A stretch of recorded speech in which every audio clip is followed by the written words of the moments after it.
At the beginning of World War II, Germany was poised to crush Great Britain. Outgunned and outmanned, the British faced certain defeat. Like David facing Goliath, the British used stealth and cunning to match the Axis powers. Between 1940 and 1945, a small but elite organization worked from these offices at 54 Broadway in London. The organization was MI6, or Military Intelligence Section 6, the Foreign Office to the Crown. In the first few months of the war, MI6 was virtually all that stood between Great Britain and total annihilation. All was going to be lost, or the British were going to have to cut a deal. Picture the situation in June of 1940. Russia was still an ally of Germany, so resources could flow through and from Russia into Germany. France was out of the war. Spain was a fascist country. Hitler had helped Franco win the Civil War. Without the United States, they're in a very dire situation. Dire, you just cannot win. MI6 was joined by a web of secret agencies with names like Special Operations Executive, JEDBRA, and British Security Coordination. They would sabotage and intimidate their enemies, then manipulate their allies, all as part of a secret war for survival. Even the President of the United States was fooled by the spy tactics of the British Secret Service. For an organization Britain depended on for its very survival in war, MI6 had come a long way since the English identified a need for a formal intelligence gathering service in 1909. There was a very wide-ranging review into the failure of British intelligence, and it turned out that part of the reason the failure of British intelligence was that there was no such secret service. Everybody believed there was a secret service, but actually none existed. Military intelligence was needed to protect the interests of the empire. The Ministry of Information was charged with the task of creating such a secret service. Mansfield Smith Cumming was the first head of MI6. His colorful personality provided the agency with traditions that exist to this day. In honor of Cumming, the head of the British Secret Service has been known as C and not M, as in the James Bond novels. And Cumming wrote with green ink, and ever since then, the only person in Whitehall allowed to write in green ink is the Chief of the Secret Service. Between 1909 and 1915, Mansfield Cumming built MI6 into a top-notch spy organization. During World War I, the agency gathered secret information about enemy movements in Europe. The Secret Intelligence Service's greatest success was an organization called White Lady, a group of people who monitored train movements. And very straightforwardly, if you can monitor and analyze the frequency and the passengers and the cargoes on train journeys, then you can certainly get a glimpse into an enemy order of battle, into their deployments, and into individual units. After World War I, MI6 gathered information discreetly by placing many of its agents in English passport offices throughout Europe. But this arrangement, perfect in peacetime, was disastrous when Hitler began his march west. When the Nazis rolled through Belgium, Holland, Denmark, Norway, the passport control offices in those places, of course, had to be evacuated. So that left the Secret Intelligence Service largely devoid of any kind of useful source from within the Reich. To make matters worse, MI6 kept such a low profile between wars that few in high office knew how effective and helpful the agency could be in a time of crisis. Had leaders like Neville Chamberlain known more about MI6 as World War II began, they might have known about Hitler's true intentions much earlier. Political ignorance about the Secret Intelligence Service is hard to exaggerate. In 1940, the Prime Minister actually employed the Lord Privy Seal to undertake a study of MI5 and SIS in order to be able to understand how large these organizations were, what their role and functions were. To fight a major world war, the British Secret Service would need to be improved and expanded. That job fell to Stuart Mingus. In November 1939, Stuart Mingus took over an organization that was essentially bankrupt of talent, was essentially bankrupt of assets, and very shortly was going to be bankrupt of establishments that it could operate from on the continent. Mingus was a quiet, taciturn man whose aristocratic pleasures provided both contacts and cover for his highly secretive life. Stuart Mingus was regarded by his subordinates as aloof and diffident, certainly somebody to be feared. But amongst his contemporaries and his club friends, very few of whom were fully aware of his role as Chief of the Secret Intelligence Service, he was simply regarded as another gentleman who lived a gentleman's life, hunting at the weekends and living with his succession of wives and mistresses. Mingus inherited an organization unprepared for the rigors of war. Those who knew about the secret agency considered it ineffective at best, incompetent at worst. But MI6 had a secret weapon that showed great promise, a weapon that could prove as devastating and as powerful as all the guns in Europe. During World War I, MI6 had purchased an old Bletchley Park mansion 70 kilometers outside of London. By the late 1930s, Bletchley Park housed a sharp team of brilliant scholars, linguists, and mathematicians working in absolute secrecy to break Germany's top-secret military and political communications codes. But code-breaking alone would not be enough to win the war. When Winston Churchill became Prime Minister in May of 1940, Britain's secret war took an even higher priority. Soon, MI6 and its codebreakers would be joined by an elite force designed to take the battle behind the front lines and into the heart of enemy territory.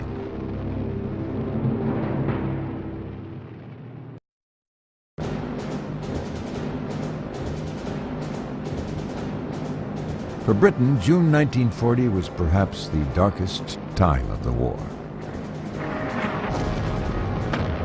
As the Luftwaffe unleashed a torrent of bombs on British civilians, Hitler was planning for an imminent army invasion. Bombs blighted the London landscape as the country struggled for its very survival. Winston Churchill was the man the nation turned to during the crisis. Churchill knew that MI6's code-breaking operation could be a decisive weapon in waging what he called total war. I think that what Churchill meant by total war was not just sticking to a static front. This was a war that would be conducted on many fronts, not the least of which would be the civilian front. So it was taking the war beyond the front line and into the rear echelons, into the communications lines, into the local population. That was virtually unheard of during the First World War. Churchill understood that war against a superior adversary required more than just information gathering and decryption. A secret army was needed, one that not only recruited the best British strategists, spies, and saboteurs, but foreign nationals as well. Britain was about to create the most secret organization the world had ever seen, the Special Operations Executive, or SOE. You may blow up the odd factory, you may derail the odd train, but unless you can plug in to the indigenous resistance, unless you can find men and women who are going to actually want to do something about the state of their own country, form networks of agents, networks of saboteurs, that is the essential thing. In July 1940, the SOE recruited refugees coming into London from occupied European countries. First, they were interviewed. Then they were given a warning about the dangers they would face. He would say, look, you volunteer to go back, but you realize if you're doing that, you're putting your life on the line. I'm putting your life on the line. You sure you want to go on with it? At which point, most of them said, of course they wanted to go on with it. Once selected, SOE recruits went through extensive, exhaustive training to wage secret war and inflict maximum damage on the enemy. They learned about explosives, communications, and propaganda. Once the classroom training was finished, recruits were sent off to a remote section of Scotland. People had about 3 weeks severe training in mountain climbing, in living off the land, in handling small arms, in handling small boats, how to get into and out of a boat without making noise. Important, useful gift in the clandestine world. In Scotland, the recruits trained in conditions similar to their home countries. Well, when you came up to Scotland, you came to a countryside which was more like Norway, and you felt you trained the right muscles, and you felt very much at home. If you were doing long hikes up in Scotland, you came past remote farms, and the owner would be just as annoyed as a Norwegian mountain farmer would be if you passed without saying hello and having a chat and probably a cup of tea and that sort of thing. So you felt very much at home indeed. SOE recruits had to face the difficult prospect that they might have to use their training in lethal force in combat. It was very brutal. Just a couple of months before, you were a very peaceful young chap back in Ålesund, and now you have been taught how to use a fighting knife, knowing where to stick it into a body. Sometimes you had difficulties in falling asleep at night because you were thinking what you had been taught during the day. SOE's early missions in the war were often plagued by failure. They lacked transportation to return to the continent and were not given enough supplies. No shortage of volunteers, huge shortage of communications equipment, and huge shortage of the means of getting the agents back into occupied Europe. That meant either aircraft or ships.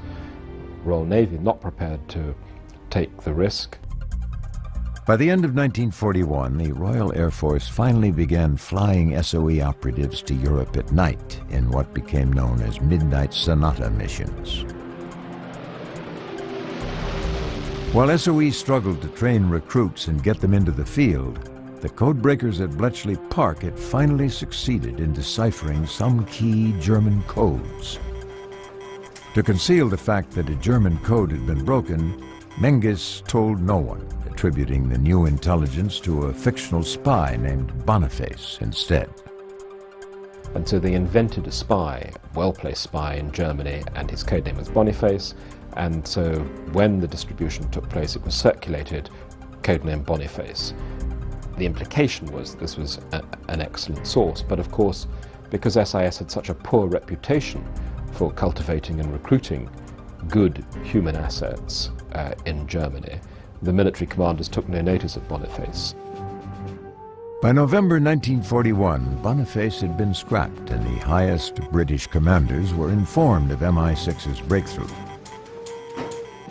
Menges had quickly turned the moribund agency around. The product of its labors, dubbed Ultra by Churchill for its ultra-secret content, was proving to be an instrumental secret tool of war.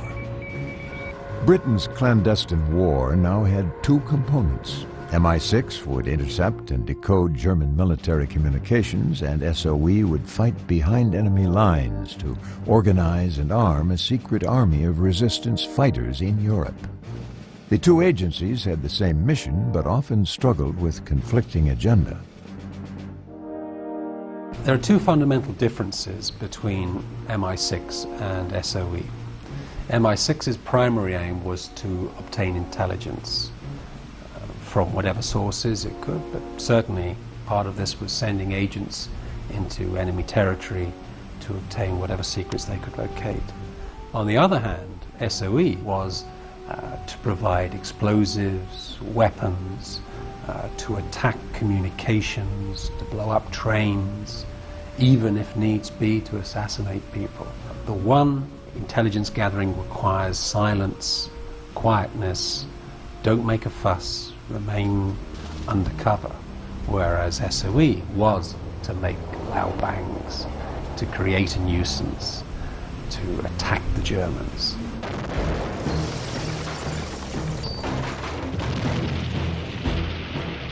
As MI6 was struggling to rebuild its reputation and SOE was training its operatives, the British were fighting yet another secret war.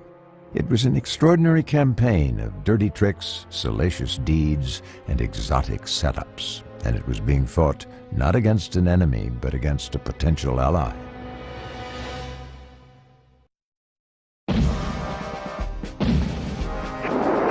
While MI6 and SOE were combating the Germans, another secret British organization, the British Security Coordination, or BSC, was fighting a different enemy, the enemy of American indifference. The problem is that the Americans don't believe that World War II has anything to do with them. A lot of Americans are sympathetic towards the British, but they just don't see World War II as being their war. There's a tremendous feeling of complacency, a feeling that Britain will make it through, that the Americans really don't need to do anything. The Americans, determined to never again be pulled into the horrors of another world war, passed strict neutrality laws in the late 1930s. These laws forbade intervention in foreign conflicts and thus presented serious problems for Great Britain. It was very apparent to the British that they simply did not have the power to beat the Germans. Only if the United States could be involved in the war could Britain have a chance of winning a protracted war with the Germans. Something had to be done to influence American public opinion. Britain waged a bloodless war against American apathy and used secret means to do it. People imagine that the best secret weapons are weapons that are used in secret. But there is a weapon that is used in public that can be even more devastating, and that weapon is propaganda. Propaganda is planned in secret, but is used in public. And propaganda changes the way that people think, changes the way that history unfolds. At Rockefeller Center in Manhattan, the British Security Coordination opened up offices in 1940, ostensibly to provide information about the war effort. In reality, the BSC was part of MI6. William Stevenson was a well-connected, wealthy Canadian businessman and a former war hero. He was recruited to run the British campaign in America. Stevenson is a tough, ruthless businessman, had been a champion boxer, flyweight apparently at one time, a very tough, hard individual. He once volunteered to kill Hitler with a high-powered hunting rifle. So this is a tough, focused individual who wants to succeed and will do whatever it takes to win. William Stevenson waged an all-out war on American isolationists, recruiting agents willing to use any means necessary, including sex, blackmail, forgery, deceit, and, if necessary, murder. In order to be an agent for Stevenson, you had to be intelligent, ruthless. You know, one of the recruiting things was, I cannot tell you what sort of work you might be involved in, but if you join us, you mustn't be afraid of forgery, and you mustn't be afraid of murder. Meeting at popular watering holes like the Stork Club in Manhattan, Stevenson, the businessman and socialite, used his extensive network of political, social, and business contacts to create an organization unparalleled in its effectiveness.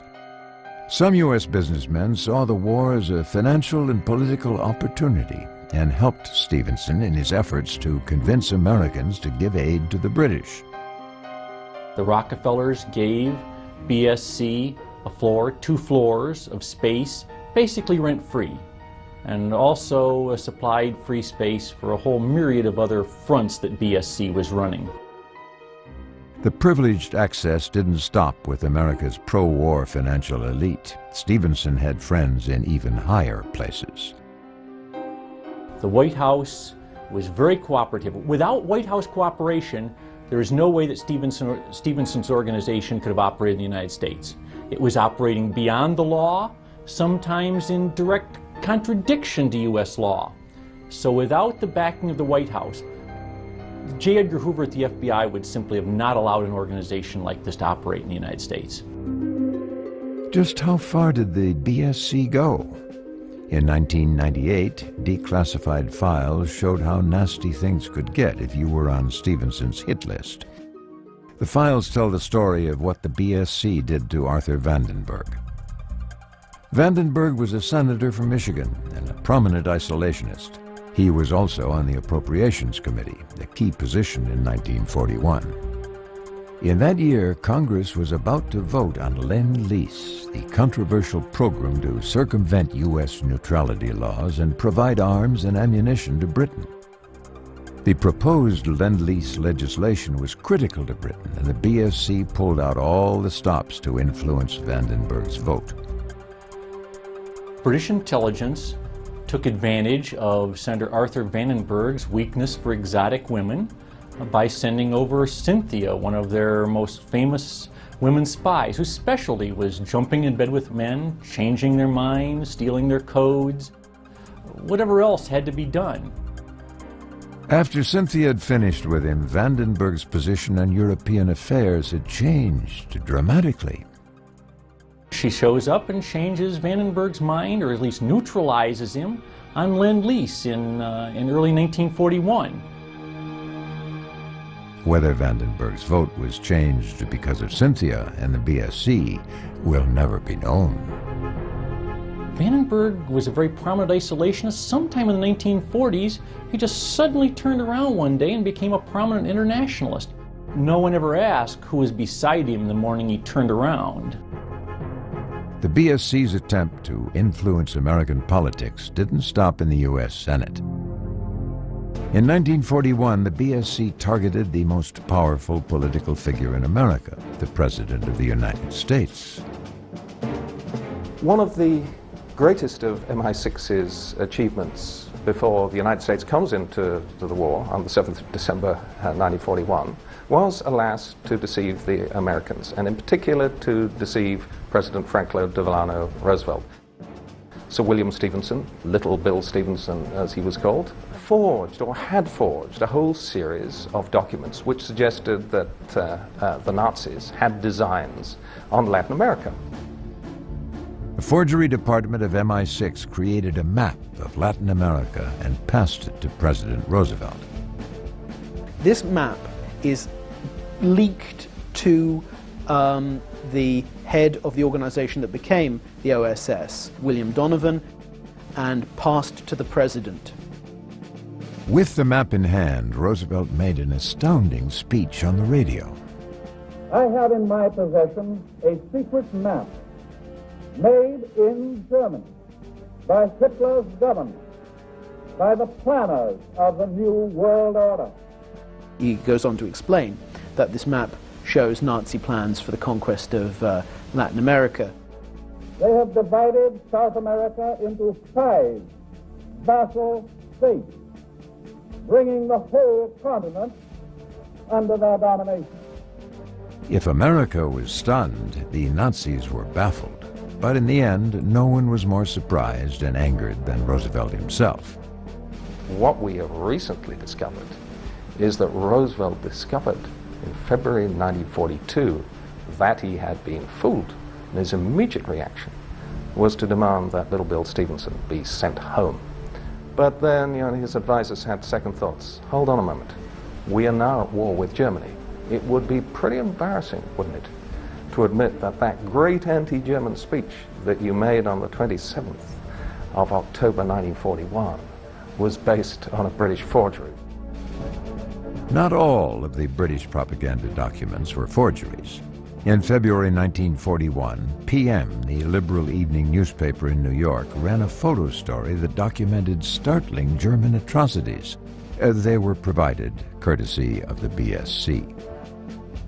These photos are very, very dramatic. One photo shows young men being marched through the streets, presumably off to be shot. There are shots of people being tied to stakes, about to be executed. There are shots of people apparently with Hasidic beards digging their own graves. Very disturbing photographs. How did these photographs come to find their way into the American press? They came indirectly through British intelligence. The cover story in the newspaper says a German flyer liked these photos so well that he took them with him on an air raid over Britain but was shot down. Now that is a propaganda cover story. It's a nice story because it kind of turns the knife in the wound. It says these are both horrible pictures and there was a German pilot who got off on this stuff and liked to carry it around with him. But the real story is that British security coordination passed them in a brown envelope to an official at the British Press Services. The British Press Services delivers the pictures to PM Magazine, and PM Magazine give the pictures to the American people. The photos hit home in a way that words never could. While the British influenced American publications, German propaganda took a more direct approach. The Germans used propaganda rather like an artillery barrage. The Germans began sending films to Latin America to show how potent the Nazi war machine is, to show how powerful Germany is. These films were beautifully made, but are alarming to watch. The films found a very different audience than the German filmmakers had intended. British censorship in Bermuda, a secret operation, would intercept German films. They would copy these propaganda films and send them off to filmmakers in the United States. The re-edited movies became an effective tool for anti-German propaganda. Some of these films were simply given different narration. Guard particularly against this group. These are the most dangerous. German youth. Children when the Nazi Party came into power. They know no other system than the one that poisoned their minds. They're soaked in it. Trained to win by cheating. Trained to pick on the weak. They've heard no free speech. Read no free press. They were brought up on straight propaganda. In addition to changing the narration, footage from the intercepted films was added to Allied propaganda films to enhance their shocking effect. And the tender, repentant, sorry German people carried the torch of their culture to Austria, Czechoslovakia, Poland, France, England, Norway, Holland, Denmark, Belgium, Luxembourg, Russia, Yugoslavia, Greece, and the United States of America.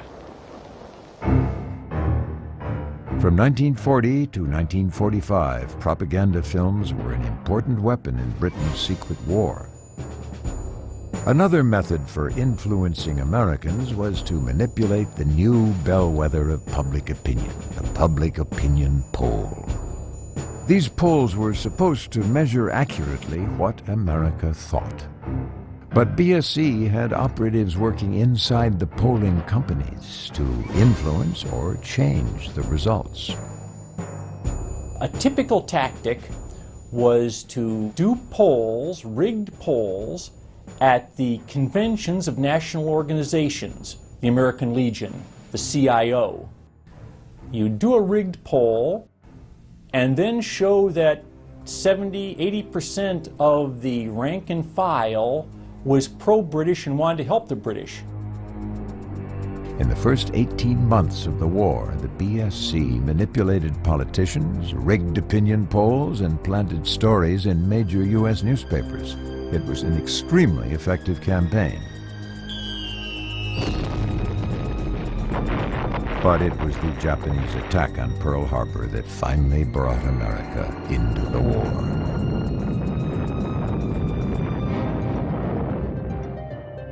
Now the BSC's challenge was to ensure that Europe, not Japan, was America's top priority and that her resolve didn't weaken in the difficult days ahead.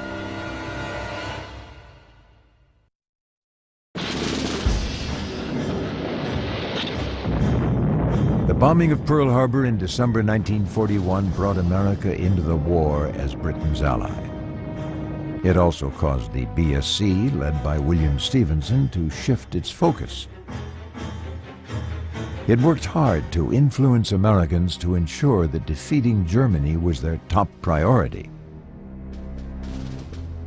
But the black propaganda of the British secret war wasn't reserved only for Americans. It was also directed at the hearts and minds of the German people. What the British would do was find out the names of Germans who had been killed in fighting and the addresses, and then write to them saying, "Dear Frau so-and-so, I am a friend of your husband or your son. He is not dead, but rather he has deserted and is now living free in Canada. He wants you to know that Hitler is going to lose the war, and because of this, he's sending you a food hamper." And a food hamper would arrive at the home, allegedly from sons who had not been killed in combat. Some of the dirty tricks held the possibility of rather humorous consequences.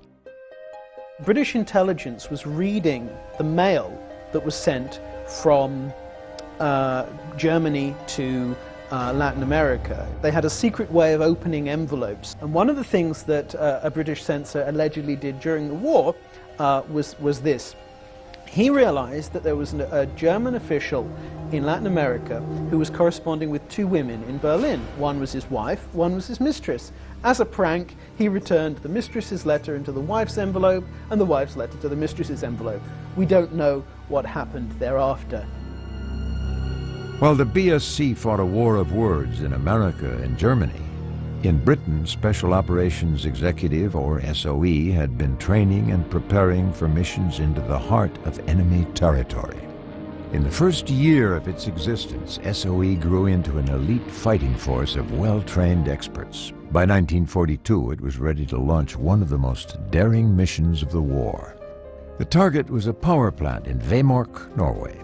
Early in the war, Allied leaders had learned of the Germans' production of so-called heavy water, a key component for the production of an atomic bomb. Many of the scientists who fled Germany years before believed their countrymen were closer than any other nation to building an atomic bomb. Churchill and Roosevelt met in America and discussed the problem and decided that we have to do something with it. We have to stop the Germans producing it. And the only way of doing it was sabotage. They decided that you can't bomb it because you will get so many civilian casualties, because this is a very, very narrow valley. The first mission, Operation Freshman, was launched on October 18, 1942. Two gliders containing 40 well-armed and trained paratroopers were towed behind two bombers across the English Channel. Of the 4 aircraft, only one returned. One of the tugs got back, but the other tug and both gliders crashed, killing most of the people on board. And those who weren't killed in the crash were massacred shortly thereafter by the Gestapo. Giving up was not an option. A new plan was designed, this one using SOE officers from Norway. Joachim Ronberg was a young Norwegian considered by his British superiors to be bright, resourceful, and brave. Ronberg was brought to London and asked to lead a team back to Norway for a second attempt to destroy the plant. Ronberg learned not only why the mission was top secret, but also of the danger he and his team would face. Well, when I came down to London, I was told that the Germans knew the target and they were building up the defenses there. The first attempt had relied upon force to achieve the objective. This time, the Vemork plant would be taken with stealth. To attack the heavily fortified plant, Ronberg chose a small team of 6 Norwegian operatives. First, they would have to find a way into the plant. The building sat on top of a hill. A bridge across a deep gorge offered the only access. German and Norwegian guards were almost always on duty, though there were fewer guards at night. The team waited until dark, when most of the Germans were asleep. They descended the gorge and climbed up the ice-covered wall on the other side. Once inside the building, half the team covered the sleeping Germans while Ronberg snuck further into the facility. We saw through a window that there was one Norwegian guard in the room, and we took him by surprise. And he was standing with hands in the air. With the guards inside the plant subdued, Ronberg proceeded to set his plastic explosives. As he and his men worked, they received an unusual request. When we were doing this Norwegian guardman, workman, suddenly broke in and said that he couldn't do anything preventing us blowing up the factory, but could he have his glasses, because it was so difficult to get glasses in over these days. And you would think in such a situation that you would answer, damn your glasses, but instead you dropped what you were doing, you were looking around the room and you found the box for the glasses and gave them to him, and he said, thank you very much. Ronberg and his men made their way out of the plant as the explosion ripped through the darkness. The guards' compound was far enough away that they didn't hear the explosion at first, and the men were able to get back across the gorge. The next morning, the Germans launched a manhunt. Ronberg and his men escaped from Vemork, but the most difficult part of their journey lay ahead.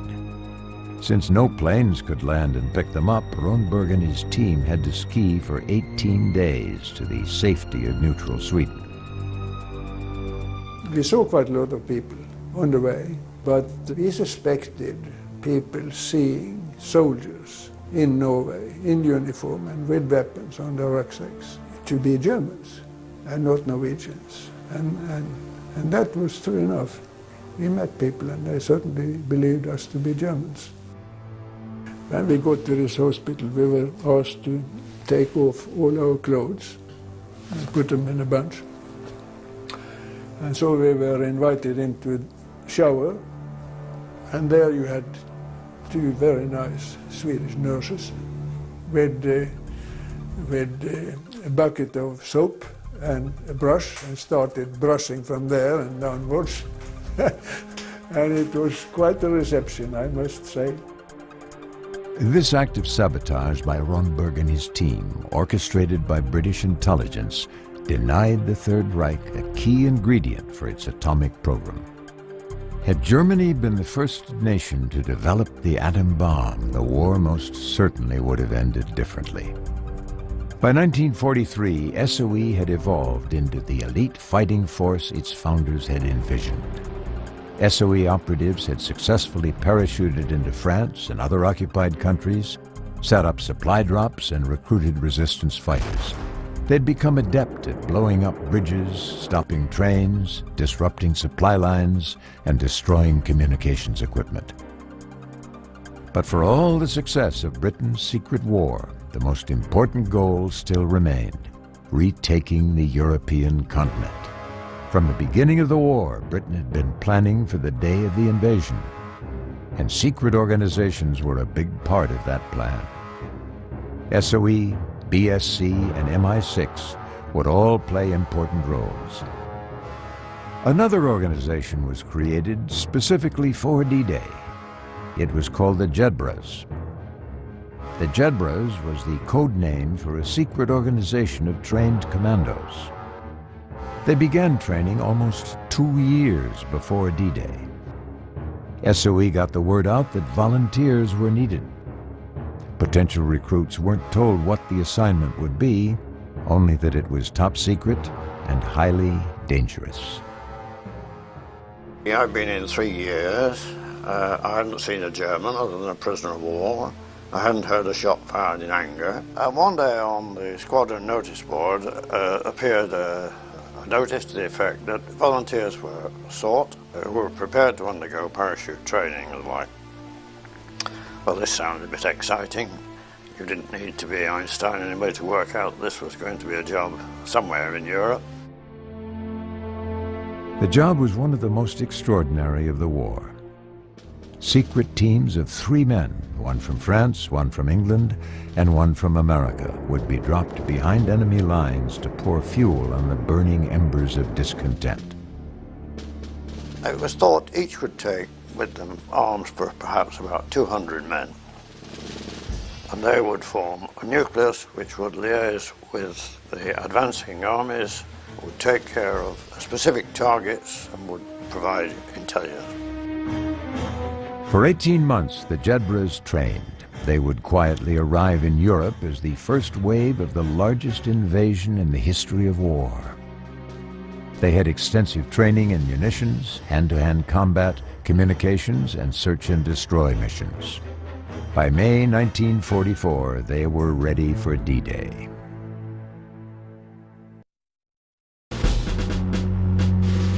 In the spring of 1944, a secret team of elite commandos known as the Jedbras was about to be dropped behind enemy lines.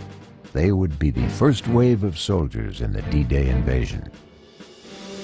We were the first real paramilitary force, the first of the special forces. The Americans have since modeled their green berets on us. We were the pioneers of special forces. It was one of the most dangerous jobs of the war. They were aware that they would most likely face hostile interrogation and probable execution if caught. And they were all given the option of taking into the field an L pill, a lethal pill, which would enable them to commit suicide. The teams parachuted into enemy territory 3 days before the actual invasion. Once on the ground, they went about the task of establishing contact with the Allies and avoiding contact with the enemy. If you were captured, you were to say that you were a member of the Allied armed forces. Some were captured and were shot. Some were imprisoned and died in prison. But the line was that you were an Allied soldier and the Geneva Convention would look after you, you hoped. In the event something went wrong, the radio operators were trained to use secret communications to warn their commanders back home that they had been captured. If you were caught, or if you were being forced to send under duress, first you had a certain sequence of letters that you always had to put on the start of your message. If you missed them out, people knew there was something wrong. That type of thing. If somebody's holding a pistol to your head, you can let people know that you are sending under duress. But the Jedbra teams weren't always successful in avoiding danger. A few weeks after the D-Day invasion, Sergeant Ron Brierly and his Jedbra team were on a mission when they ran into the enemy. And we literally ran into a German heavy machine gun that raked all three vehicles. He was a good shot. And so Bennett was hit, and de Schoenen was hit, and 2 others were hit. Fortunately, nobody was killed. We got them out of the vehicles, and we got in the ditch by the side of the road. And somebody gave Albert de Schoenen, my French officer, a cigarette, and he inhaled through the cigarette, and the smoke came puffing out of his chest. It was quite dramatic. The Jedbras proved instrumental in making D-Day a success. They disrupted the enemy and provided important information to the Allies. The Jedbras were only one part of the secret force that the Allies depended on to make the invasion successful. MI6 was also implementing its covert plans to keep the enemy off guard on the big day. In fact, one of MI6's double agents would play a vital role in deceiving the Germans. The man's name was Juan Garcia, but he would go down in history as the famous double agent Garbo. Early in the war, the agency, criticized for its inability to keep and recruit good agents, almost let its best agent get away. He then went to the Germans, volunteered to spy for the Nazis, and claimed that he would be able to get to Britain. He only got as far as Lisbon, and he started supplying information to the Germans, which they accepted. And when we finally realized that this agent was reporting on information claiming that it had come from Britain, that we then brought him to Britain and adopted him as a double agent, and he became easily the most successful double agent of the Second World War. To keep the Germans guessing about the exact location of the invasion, MI6 had Garbo provide misleading information over his wireless set.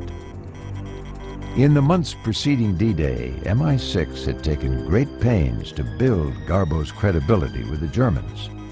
He was given enough information to maintain his plausibility, but never enough to damage the agency or endanger lives. It was a risky game, but German officials trusted Garbo's information completely. This credibility was crucial during D-Day. The Allies fooled the Germans into believing that the invasion was coming further north and south than it really was. By 1945, the British Secret Service had grown into a vast organizational network, a well-run, well-honed collection of agencies devoted to planting the seeds of enemy destruction. But for all its successes, MI6 and SIS had also fallen prey to one of the oldest ploys of the spy profession, the double agent.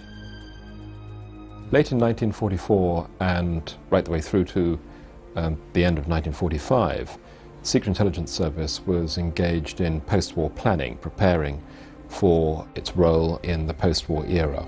There's a great deal of very detailed discussion about how and where SIS should be deployed. None of this, of course, was of any remote use, because the person sitting quietly, acting as secretary at some of these meetings, was Kim Philby, who supplied every document and every conclusion to his Soviet contacts. Kim Philby had been recruited by the Soviets in the early 30s while attending Cambridge University. At the beginning of the war, he'd been recruited by MI6. At the end of the war, he was a rising star in the agency. Philby wasn't the only one. The Soviets had also successfully recruited others from Cambridge. It would take over 2 decades, but a shocked nation would learn one day of the group called the Cambridge Five and of the damage they had done to Britain's national security. The Soviet Union has better intelligence on its allies than any power had ever had before. We now know that it had Kim Philby in MI6, that it had Anthony Blunt in MI5, that it had John Cairncross in the code-breaking center at Bletchley Park. As the war drew to a close, it wasn't yet known how much damage had been done by the Soviets to MI6. The British Secret Service had carried the day during the war, but a crucial decision faced Great Britain: what to do with SOE at war's end. The main issue in MI6 at the end of the war is whether SOE, its great wartime rival, SOE being concerned with sabotage and subversive warfare, MI6 being concerned with intelligence collection, whether these are going to continue into the Cold War as rival organizations. And the big decision made at the end of the war is that SOE is rolled up and its subversive warfare capacity is absorbed into MI6. With the end of the SOE came the end of one of the greatest and most impressive covert organizations in the history of warfare.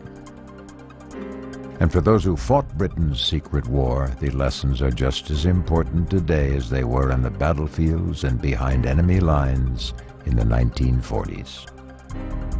Freedom and peace is not obvious. You have to fight for it. You have to fight for it every day, more or less.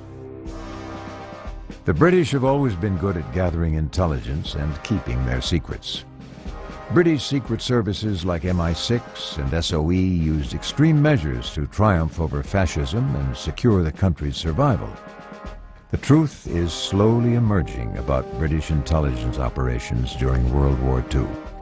However, the exact extent of this intelligence gathering, its methodology, and its results will to a certain degree always remain one of the best-kept secrets of war.